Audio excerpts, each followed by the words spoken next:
22 octobre 2023. Tandis que le milieu médiatique est concentré autour de la bande de Gaza, un navire des gardes-côtes chinois entre en collision avec un navire de transport philippin. 2 heures plus tard, c'est un navire de la milice maritime chinoise qui entre en collision avec un navire des gardes-côtes philippins. Les collisions, heureusement, n'ont fait aucune victime, ce qui n'a pas empêché l'équivalent philippin du ministre de la Défense de déclarer lors d'une conférence de presse le 23 octobre que les navires avaient été intentionnellement touchés et que les autorités considéraient qu'il s'agissait de la tentative chinoise la plus sérieuse à ce jour pour bloquer la mission de ravitaillement des Philippines du banc Second Thomas. On parle ici d'un atoll de 20 km de long avec une présence continue pour des missions de surveillance et de souveraineté. Le banc Second Thomas fait aussi partie d'un ensemble de 3 atolls du même nom et est inclus dans le célèbre archipel des îles Spratly. Possédé par les Philippines, il est également revendiqué par Taïwan, le Vietnam et plus sérieusement la Chine. On énonçait, souvenez-vous, le point de vue vietnamien dans ce vaste jeu de souveraineté qui se déroule en mer de Chine méridionale. C'est aussi ici un cas d'école qui résume parfaitement ce qui se passe dans cet espace maritime depuis des années entre les puissances régionales, sans oublier également une présence intéressée des États-Unis face à la Chine. Vous êtes sur Terra Bellum et aujourd'hui nous allons parler des contentieux entre la Chine et les Philippines ainsi que ses effets. Si la géopolitique vous intéresse, nous venons de sortir notre dernier numéro de la revue numérique Terra Bellum qui porte sur l'Indo-Pacifique. La revue Terra Bellum, c'est un trimestriel d'environ 90 pages de pur contenu géopolitique avec des articles écrits par des chercheurs, des étudiants en master, des spécialistes et parfois même d'anciens acteurs de la diplomatie. N'oubliez pas que les vidéos, c'est bien, mais la lecture, c'est beaucoup mieux puisque cela permet souvent d'aller au fond des choses. Et c'est aussi un excellent moyen de nous soutenir en vous faisant plaisir. À la une, la politique iranienne dans l'Indo-Pacifique, rédigée par l'AMRI, une association de l'Université catholique de Lille, l'Inde qui devient le Bharat, une excellente contribution de la FDNU, les défis sur la protection de l'outre-mer français, on passe le bonjour à l'auteur en Nouvelle-Calédonie, un article sur l'or rouge, c'est-à-dire l'huile de palme et ses enjeux, et un article très original sur la construction de la nouvelle capitale indonésienne d'un contributeur urbaniste. Et bien sûr, d'autres articles sur le Vietnam, le Cambodge, la Chine, l'Australie, autant sur des thématiques économiques, sécuritaires ou encore sociétales. Pour vous procurer le dernier numéro de la revue, vous pouvez vous le procurer à l'unité ou alors prendre un abonnement à partir de ce dernier numéro. Tous les liens sont en description. Merci encore à tous pour votre fidélité et très bon visionnage. À l'origine du contentieux entre la Chine et les Philippines, il faut remonter en 1999, lorsque les Philippines décident intentionnellement de faire échouer le bâtiment de transport Sierra Madre, un ancien bâtiment construit pour l'US Navy en 1944 et qui leur a ensuite été transféré. Les Philippins le feront échouer sur le banc Second Thomas, afin d'y faire un avant-poste avec une dizaine d'hommes, une mesure qui depuis est régulièrement contestée par la Chine qui demande le retrait de ce bâtiment échoué.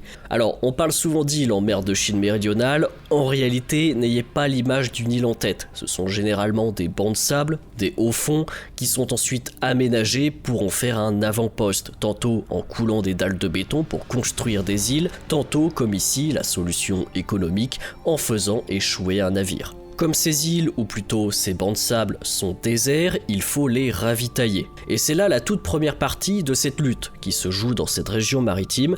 Plutôt que de s'en prendre aux avant-postes, autant s'en prendre à leur logistique dont ils dépendent. C'est ce qui explique ces collisions qui ne sont pas les premières ni les dernières et qui ont lieu depuis des années. L'objectif étant d'agresser, d'intimider, tout en se tenant à la frontière du droit international, puisque souvent ces agissements ont lieu en zone contestée, et le tout sans passer à l'acte militaire. Ce qui se passe dans cette région du monde, et particulièrement pour la Chine, est une question de dosage et de limite à ne pas franchir, autant envers les autres puissances de la région, autant avec les États-Unis, on va y venir. Cette tactique chinoise est une facette de ce que les chercheurs nomment la tactique de la zone grise, une tactique dont l'objectif est de créer des tensions en mer de Chine méridionale sans pour autant déclencher de conflits ouverts et souvent à l'aide de forces informelles. Par exemple, avec l'usage de bâtiments civils militarisés, souvent des navires de pêche pour constituer une flotte de surveillance et de provocation, et on ne parle pas ici de 3 ou 10 navires, ni de plusieurs centaines, mais de potentiellement plusieurs centaines de milliers d'embarcations aussi diverses que variées qui peuvent réaliser ces tâches. Certaines étant désarmées, d'autres ayant par exemple de petits canons de 30 ou 76 mm. Les possibilités d'armement étant bien sûr pour la Chine quasi infinies.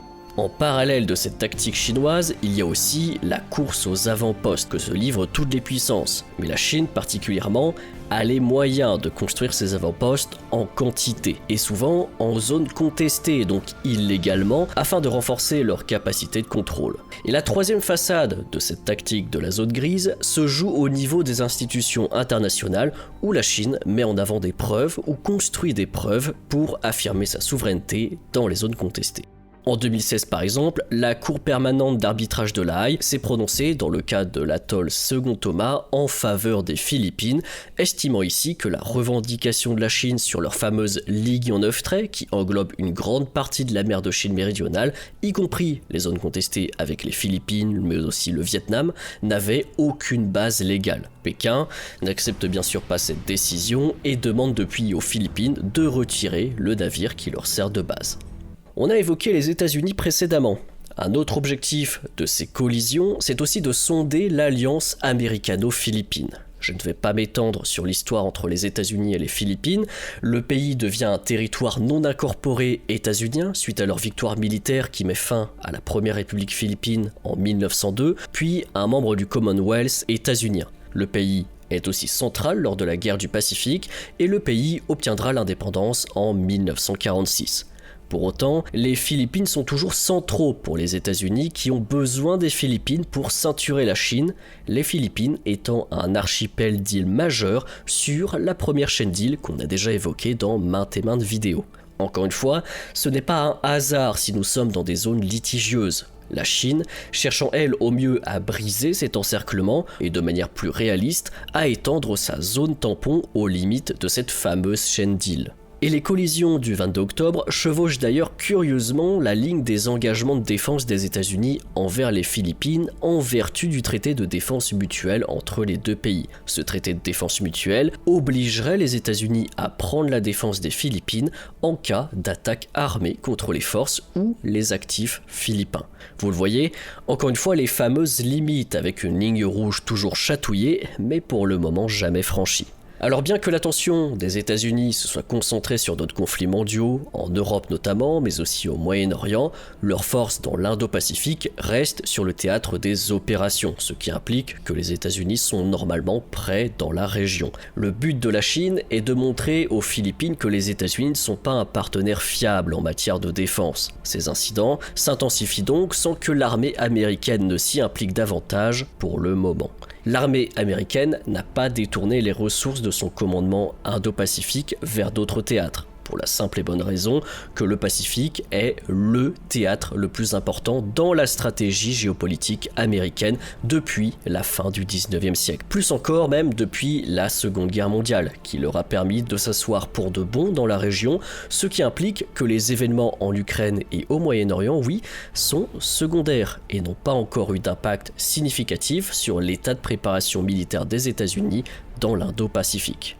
En réaction à ces collisions, les États-Unis se sont même d'ailleurs montrés plutôt distants, et sans chercher à ce que la situation ne dégénère. L'assistance militaire américaine aux Philippines dans le cadre de ses missions de réapprovisionnement s'est principalement concentrée sur un rôle de soutien, avec par exemple des avions de surveillance pour prévenir les agressions ou tout simplement contrôler les zones économiques exclusives philippines. Plus intéressant à l'avenir, Manille et Washington discutent de patrouilles conjointes dans les eaux contestées par la Chine depuis au moins le mois de mai, mais ils ne les ont pas encore mises en œuvre.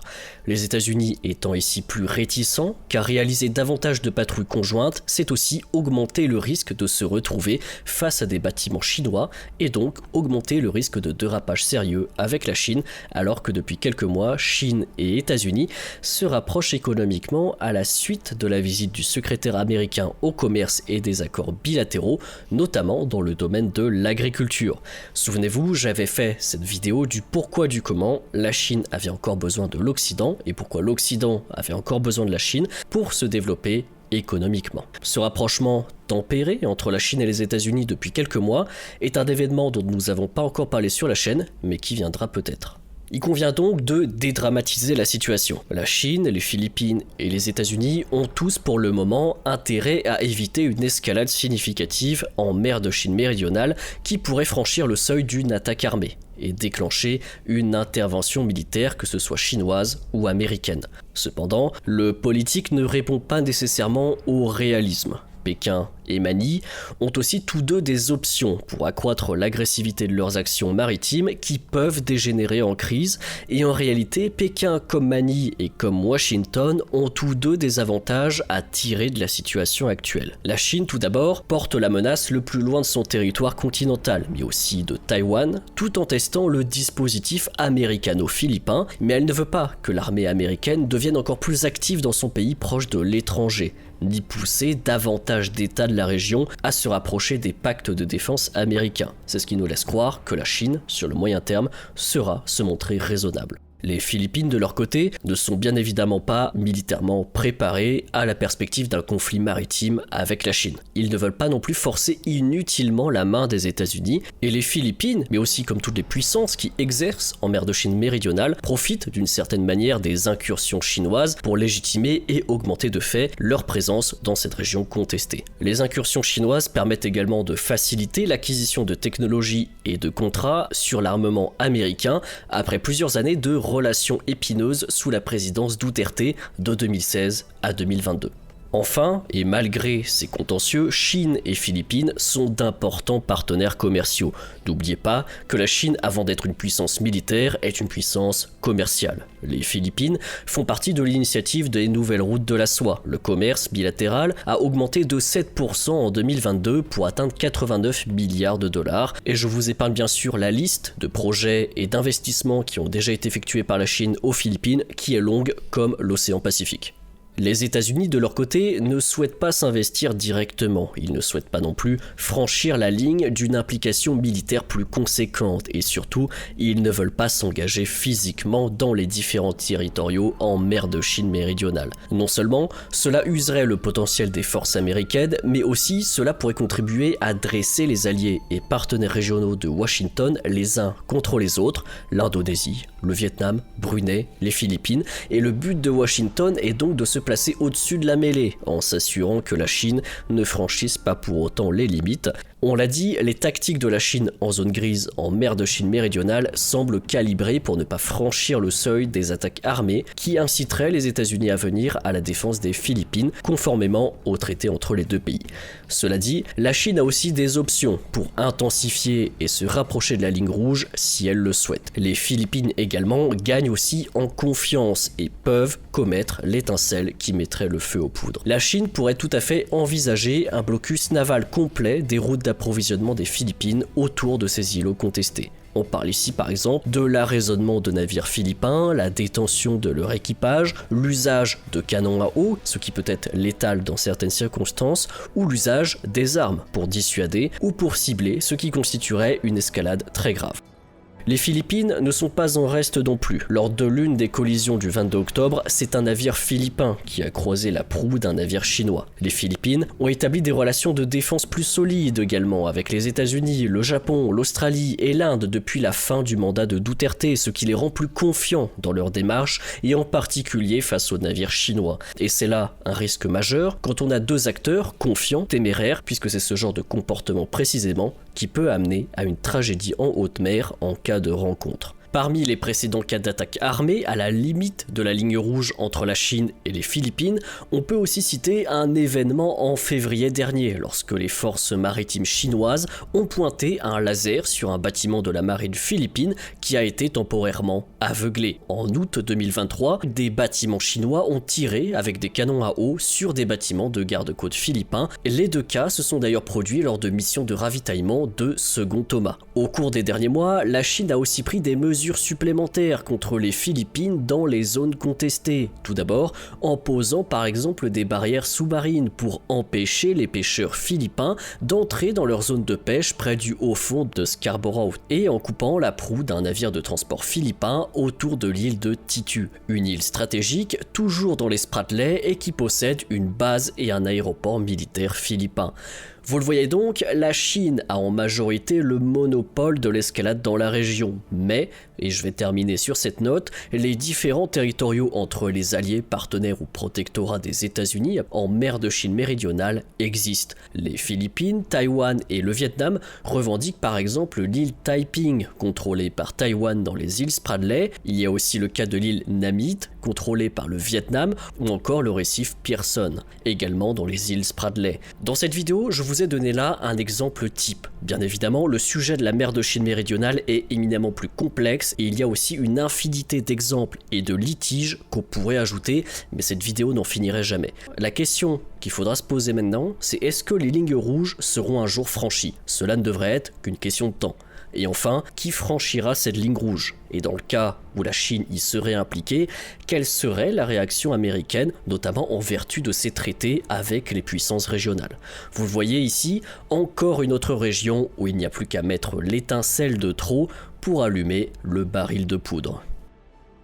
J'espère que cette vidéo vous aura plu, j'ai dû couper énormément de choses, tellement le sujet est complexe dans cette zone du monde et surtout divers, donc j'ai fait des choix plutôt arbitraires. Je ne peux que vous recommander, si le sujet vous intéresse, d'approfondir tout cela. Si la géopolitique vous intéresse, nous avons aussi la revue Terra Bellum, qui est un trimestriel numérique d'environ 90 pages de pur contenu géopolitique, et c'est aussi un excellent moyen de nous soutenir, cette petite équipe qui fait tourner Terra Bellum depuis maintenant 2018, de manière totalement indépendante. Cette revue contient des articles aussi divers que variés. Le sommaire est de toute façon accessible sur le site internet où vous pouvez vous procurer la revue et comme ça c'est totalement transparent et vous verrez si la revue vous plaît ou pas. Il y a aussi d'anciens numéros de la revue qui sont disponibles à l'unité, la Russie, la Chine, la France, les États-Unis, le Moyen-Orient et je peux déjà vous dire que le prochain numéro est déjà en cours de construction et portera sur l'Europe, de l'Atlantique à l'Oural et de l'Arctique à la Méditerranée. Sur ce, merci encore à tous pour votre fidélité, n'hésitez pas à nous suivre sur nos différents réseaux sociaux, Instagram, LinkedIn, Facebook pour ne pas perdre le fil et je vous dis à la prochaine.